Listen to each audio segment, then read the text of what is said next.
Pavitra.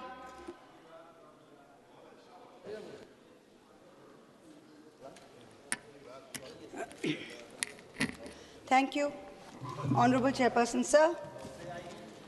Why have we all gathered here today? It is because the government of the day wishes to have a discussion on our national song, Vande Mataram, in the 150th year of its birth. हम ध्यान से आपकी बात सुने, राजनाथ जी और PM साहब दोनों। बहुत खूबसूरत है हर बात, लेकिन अगर दिल भी होता तो क्या बात होती? The irony is not lost on us parliamentarians present here, or on a billion-plus Indians who we represent, that we are living in an India today where real unemployment among the youth is upwards of 20%. That we are choking in a national capital where AQI routine levels are over 800, when the centre is purposefully starving non-BJP states of their Manrega, their housing, and their water dues, where millions of people are being subjected to a hurried, arbitrary process of mass disenfranchisement, when in session after session, we in the opposition are bullied, browbeaten, and prevented from raising pressing issues of national importance, suddenly the government finds it so important, so necessary, so urgent to discuss the historical complexities of a song. What is even more ironic is the claim that the hate and divisiveness in today's India can be linked back to this song. And by the way, just 2 weeks ago, on November 24, 2025, the Rajya Sabha Parliamentary Bulletin published a section on parliamentary customs and conventions, where it explicitly informed all members that the decorum and the seriousness of the proceedings of the House requires that there should be no Jai Hind, Vande Mataram, or any other slogans raised in the House. So Vande Mataram, in your view, as of last week, placed on record in a parliamentary bulletin as a slogan that was both indecorous and non-serious. And yet, you suddenly want to discuss it for 10 hours in this House. Why? I'll tell you why. Because no doubt, some half-wit BJP IT cell minion has probably advised you that the Vande Mataram card, if played right, will give you an advantage to the BJP in the 2026 Bengal elections. There is no other reason behind the timing of this discussion, none at all, take it from me. But we are delighted. We are delighted not only to be able to get this fabulous opportunity to give you a lesson in history, but also to demonstrate to you that how delving into Vande Mataram will only prove how removed you are from the soul of Bengal, from the psyche of Bengal, and how our Ma will never be hostage to your narrow electoral goals. Yes. Let the history lesson begin. What do you say? Let it begin. Bankim Chandra Chattopadhyay's two-stanza hymn, Vande Mataram, was first published in the literary journal Bongo Darshan on November 7, 1875.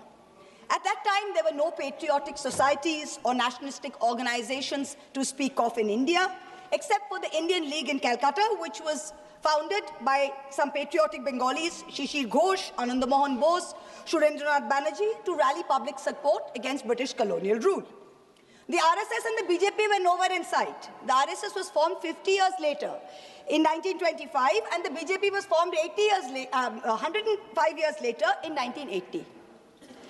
And incidentally, the ruling party, the Sangh Parivar, do not sing Vande Mataram. I remember this hilarious episode in 2017, I think it was, on TV, where there was a BJP spokesperson called Naveen Kumar Singh, and he was asked to sing Vande Mataram. He was looking at his mobile phone, and even then he couldn't sing it. Also, in August 2017, I remember a cabinet minister in the UP government, Baldev Singh Aulak, I think his name was, he was unable to correctly sing this song on a TV news show. In January 2019, before the last Lok Sabha election, BJP leaders held a protest where they were going to make Muslims sing the song. They themselves could not sing the song correctly, so the meeting descended into chaos, and the BJP leaders and their followers chanted slogans like, "Is desh mein agar rehna hoga, to Vande Mataram kehna hoga." So frankly, the BJP's commitment to this song is a badly scripted comedy. The British banned the use of the slogan Vande Mataram under the sedition laws and banned its singing in any public place. When India's youngest freedom fighter, Bengal's brave son, Khudiram Bose, was led to the gallows in 1908, he had Vande Mataram on his lips.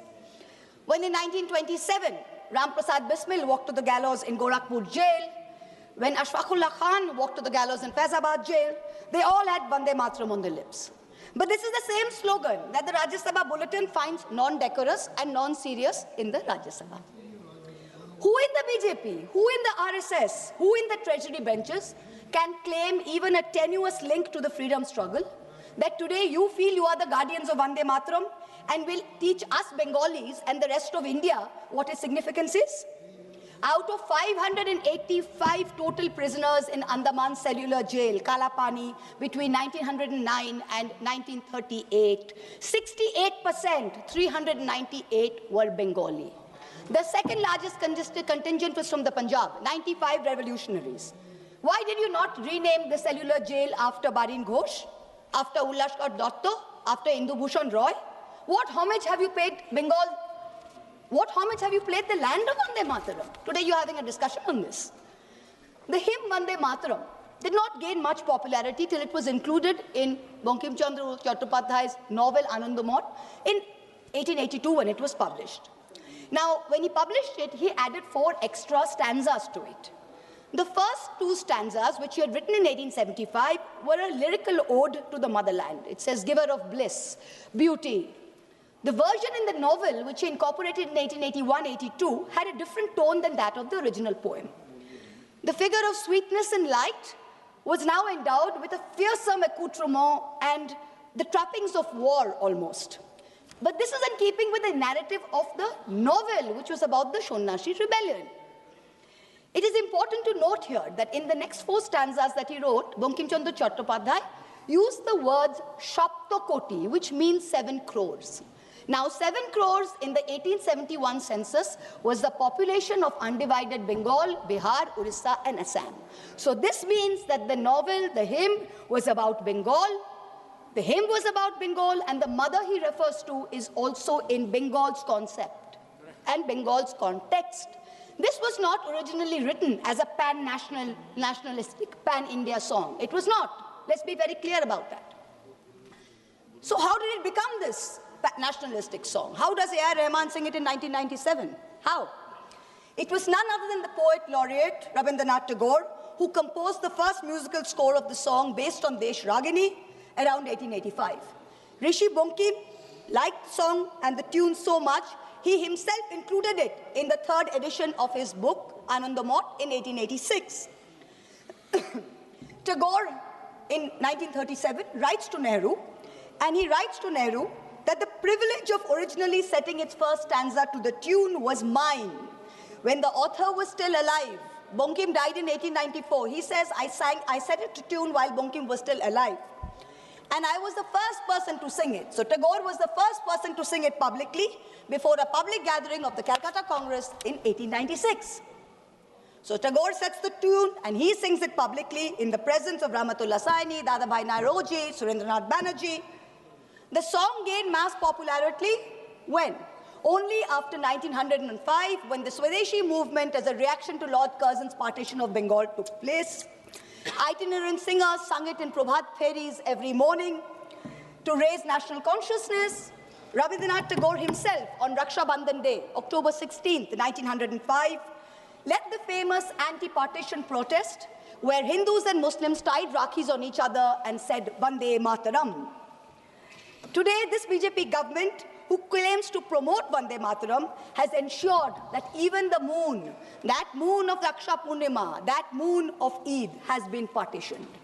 Hindu women can break their Karwa Chauth fast on their roof with the sighting of the moon, but a Muslim in a BJP-ruled state is forbidden from offering Eid ka namaz on his roof to the same moon.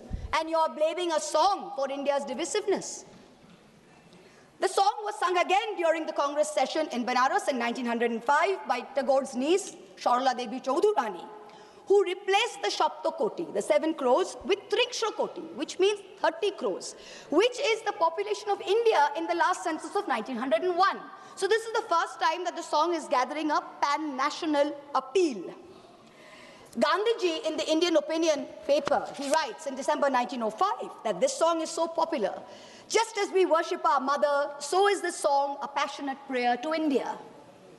Tagore continued to use the refrain Vande Mataram almost as a slogan in some of his own songs. He says it in many of his own songs. Many of his own songs use the term Vande Mataram. The Swadeshi agitation of 1905 and 1908 saw Vande Mataram as a clarion call. The great Tamil poet Subramanya Bharati, he translated it in Tamil in 1905.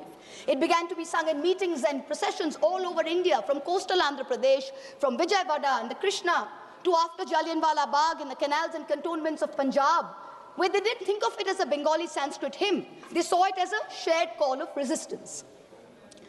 You, this government today, claim to be the guardians, the true upholders of the spirit of Vande Mataram. We've listened to the Prime Minister for an hour. We've listened to the Honorable Defence Minister for an hour tell us about how they are the true upholders of Vande Mataram. So let me, as a true Bengali, as a proud Bengali, speak for 10 koti Bengalis today, who you call Bangladeshis, who you call Rohingyas. You harass us on the streets. In colonies, you throw us out when we are pregnant across the border. I'm going to dissect the song stanza by stanza and demonstrate how you are butchering both the spirit and the soul of Vande Mataram far more than any 1937 resolution ever did. Shujalang Shufalang Balayaja Shitalang Shushashamlang Mataram. What do we have here? What have you done on your watch? Shujalang, beautiful abundant water. Over 70% of India's surface water is undrinkable today. India ranks 120 out of 122 countries in the Water Quality Index. 21 major cities, including Delhi and Bangalore, are expected to deplete their groundwater reserves by 2030. And yet, in the face of this data, the government is cutting the Jal Jeevan Mission money to all the states. Bengal itself is owed 3,000 crores in Jal Jeevan Mission money. This is what you are doing for Shujalang. Malayaja Shitalang, the cool, fresh air. This is a joke. The AQI in the national capital today is between 800 and 1,000 routinely. Our children are choking. The elderly are dying. You know what the centre's done? The centre has exempted 78% of thermal power plants from installing key anti-polluting systems. The Environment Ministry has spent less than 1% of its 858 crore pollution fund in 24-25. Fossil fuel-driven pollution claims 1.72 million lives in India, and premature mortality due to outdoor air pollution costs India $339 billion US. That's 9.5% of our GDP. That's what we are doing for Malayaja Shitala. Shoshra Shamalam, the blessed fertility of the soil. What's the government done? The Ministry of Agriculture and Farmers Welfare saw a reduction in its budget of 2.5% this year. Pradhan Mantri Fasal Bima Yojana, meant for the poorest of farmers, suffered a cut of 3,600 crores. It is estimated that 37% of India's land is affected by degradation. 2/3 of soil samples collected from India are deficient in nitrogen, phosphorus, and potassium, and 85% contain too little carbon for functioning soil systems. Shuhasining, Shumoduro Bhashining, sweet smile, sweet in speech. You, the ruling party, with your hate speech, routinely call for violence against Muslims and minorities. For calls from genocide in Haridwar to open threats in rallies, you use terms like vote bank, infiltrators, ghuspetia, those with more children as dog whistles. You impose Hindi on us. You call Bangla a Bangladeshi language. You have unleashed the worst kind of linguistic terrorism on all of us, where people are scared to speak their mother tongue in the streets of Delhi, in the streets of Gurgaon. There is no Shumodhura Bhashining in today's BJP. Shukhodang, Borodang, Matarang, give us happiness. Today, an arbitrary, hurried exercise of your design is making the Election Commission force such work pressure that BLOs are committing suicide. And what does the Election Commission say to us? They say, oh, it's in the line of duty. They should be happy doing it. India is ranking 118 out of 147 countries in the 2025 World Happiness Report. To be a minority in India today is to be perpetually suspect, perpetually second class, and perpetually subordinate. Far from feeling happy, minorities are fearing the state instead of feeling protected by it. Tumi vidya, tumi dharma. Sir, I have 22 minutes. Only two speakers. 1 minute. Time has to extend. Okay. Already we Tumi reached. vidya, tumi dharma. Let's talk about vidya first. Honorable members, we reached already 6 o'clock. I want to know the sense of the House. If the House decides, we can go on up to the discussion is over. Time can be extended. Time extended. Now you can speak. Tumi vidya, tumi dharma. Let's talk about vidya first. Under this government, outlay for education is still at an abysmal 3.8%, far below the 6% envisaged by the NEP and far below other developed nations. Grant in aid for the All India Council of Technical Education has dropped nearly 61% in the last 2 years. The UGC's budget has been slashed by 47%. Let's take one example, Delhi University. The University of Delhi is grappling with a fund gap of 250 crores in this financial year. It needs 544 crores. The UGC has allocated just 313 crores. Tumi vidya? Doesn't seem so. Now we come to Tumi dharma. When Rishi Aurobindo translated the verses of Vande Mataram into English in Karma Yogi in 1909, he translated dharma as conduct, not religion. Here was the root of the difference between a communalistic and a nationalistic interpretation and the political use of Vande Mataram as a song, as a war cry. It's not a communalistic interpretation. It is a nationalistic interpretation, and Rishi Bonkim's hymn Dharma signifies conduct. And for a ruling party, for a prime minister, it should not just be Dharma, it should be Raj Dharma. I cannot help but remind this House of the late Prime Minister Atal Bihari Vajpayee, who in March 2002, when asked what a certain chief minister ought to do, famously said, Raj Dharm ka palan kare. Raj Dharm, Raja ke liye, Shasak ke liye. Praja praja mein bhed nahi ho sakta. Na janam ke aadhar pe, na jati ke aadhar par, na sampraday ke aadhar par. Hand on heart, tell this House, is the government fulfilling its dharma? No. Bahute tumi ma shakti, hriday tumi ma bhakti. Rishi Bonkim said, faith should be in your heart and strength should be in your arms. This government instead has moved faith into its arms. You have made bahute bhakti with your brute force, with your majority, and you're bulldozing your way into the national secular fabric. And your heart is weak because our enemies are striking again and again. And yet we are letting a president of a third country proudly proclaim over and over again that he blackmailed India into accepting a ceasefire. Omolang otulang, without a stain, without compare. Where has the government brought us today? Let me compare across some major global indices since 2014. The UN's report says inequality reduces India's Human Development Index by 31%, one of the highest losses in the region. The World Press Freedom Index, India fell from 140 in 2014 to 141 today. On the World Economic Forum's Global Gender Gap Index, India went from 114 in 2014 to 131 today. Most important, on the Global Hunger Index, which measures child malnutrition, India used to rank 55 out of 76 in 2014. Today, it ranks 102 out of 123. So we are certainly not without stain. And let me, for once and for all, debunk the ruling party's false claim that a truncated song is always an insult. Jana Gana Mana was originally written as a Brahmo hymn in 1911 and consisted of 5 stanzas. It was called Bharato Bhaggo Vidhata. Remember that the Brahmo Samaj was formed by Raja Ram Mohan Roy, and this is the same Raja Ram Mohan Roy that the Madhya Pradesh Higher Education Minister Inder Singh Parmar called a British agent, a dalal, working for religious conversion. If your party's man is calling Raja Ram Mohan Roy a dalal, I wonder what kind of higher education he can be responsible for. Jana Gana Mana is also a truncated song. Of the 5 stanzas, only the first stanza is sung as a national anthem.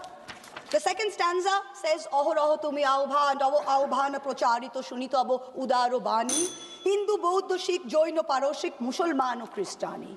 This means something relatively simple. Tagore addresses Bharat Bhagya Vidhata, the maker of India's destiny. And here is a verse whose restoration would mean a strong symbol, a strong gesture against divisiveness. But you're not bringing a resolution to bring that in. You're talking about what religious context you can view Vande Mataram in.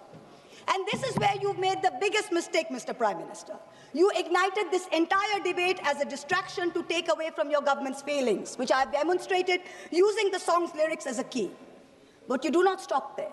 One of the chief spokespersons of the BJP, a fellow MP here, went one step further and said that this truncation was done at Nehru's behest. He said he had learned this by reading a book by the historian Sachiv Bhattacharya. Mr. Chairperson, sir, there is no such book. There is no historian called Sachiv Bhattacharya who has written a book on the history of Vande Mataram. He does not exist. He does not exist, except in the fertile manure that constitutes the MP's imagination. There is a historian who has written a book about Vande Mataram, and his name is Shobboshachi Bhattacharya, not Sachiv Bhattacharya. The BJP dare not refer to this book, because if they do, they would have to admit that this very specific book says that the identity of the man who suggested that Vande Mataram be sung in a shortened version so as not to provoke divisive action is not Nehru. It is not Bose, it is Kavi Guru Rabindranath Tagore. So let's set the record straight. Bhattacharya is clear. First Subhash Bose, then the members of the Congress Working Committee, convening for the Calcutta session of the Congress in 1937, wrote to Tagore, asking him his views on the song. To his reply, Tagore wrote, "The core of Vande Mataram is a hymn to goddess Durga. This is plain, so there can be no debate about it. The novel Anandamath is a work of literature, and so the song is appropriate to it. But Parliament is a place of union for all religious groups, and there the song cannot be appropriate."